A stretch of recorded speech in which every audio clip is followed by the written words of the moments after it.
Hello guys, നമുക്കൊരു സാധനം ഉണ്ടാക്കാം. ഇത് ഫ്രോസൺ മാംഗോ. ഇത് മാങ്ങ കട്ട് ചെയ്ത് ഫ്രിഡ്ജിൽ ഓവർനൈറ്റ് വെക്കാം. പിന്നെ ഇത് നാളികേരപ്പാൽ ഫ്രിഡ്ജിൽ വെച്ചാൽ അതൊരു ക്രീം പോലെ വെച്ചതാണ്. നമുക്ക് കോക്കനട്ട് ക്രീം ആക്കാം. പിന്നെ ഇതൊക്കെ എടുത്തിട്ട് നമ്മള് ഒരു മിക്സിയിൽ വെള്ളത്തിൽ അതിട്ട് രണ്ടെണ്ണം വേറൊരു പാത്രത്തേക്ക് മാറ്റണം. ഈ വെള്ളം പോലുള്ളത് നമ്മൾ പാത്രത്തേക്ക് മാറ്റരുത്.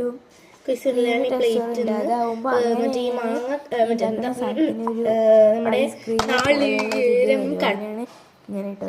ശ്രദ്ധിക്കേണ്ട ചെറിയൊരു അബദ്ധമാണ്. നമ്മള് കട്ടിയായിട്ടുള്ള മറ്റേ നാളികേരത്തിന്റെ വെള്ളം എടുത്തിട്ടുണ്ട്. നമ്മളതിൽ മിക്സിയിൽ ചാറിട്ടുണ്ട്. അതിലേക്ക് നമ്മളുടെ ഫ്രോസൺ മാംഗോയും ഫ്രോസൺ മാംഗോ പോരില്ല കേട്ടോ, നല്ല കട്ടിയായിട്ട് കിടക്കുന്ന ഫ്രോസൺ മാംഗോ നമ്മൾ ഇട്ടിട്ടുണ്ട്.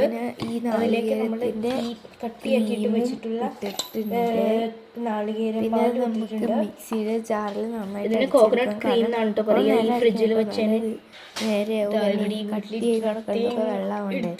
കുറച്ച് പൊട്ടിച്ചിട്ട് നല്ല മധുരം ഉണ്ടാവുള്ളൂ. കാരണം ആ മാങ്ങയ്ക്ക് ഒട്ടും മധുരം ഇല്ല കേട്ടോ, സീസൺ അല്ലാതെ വന്ന മാങ്ങ.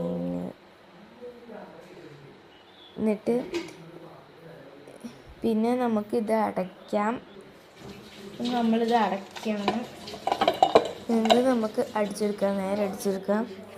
നമ്മുടെ ഇത് കണ്ടില്ലേ, നല്ല ക്രീമി മാംഗോ സോർബേറ്റ് റെഡിയായി. ഇതിൻ്റെ സോർബേറ്റ് ആണ് നല്ല ക്രീമിയാണ്, നല്ല മധുരമാണ്.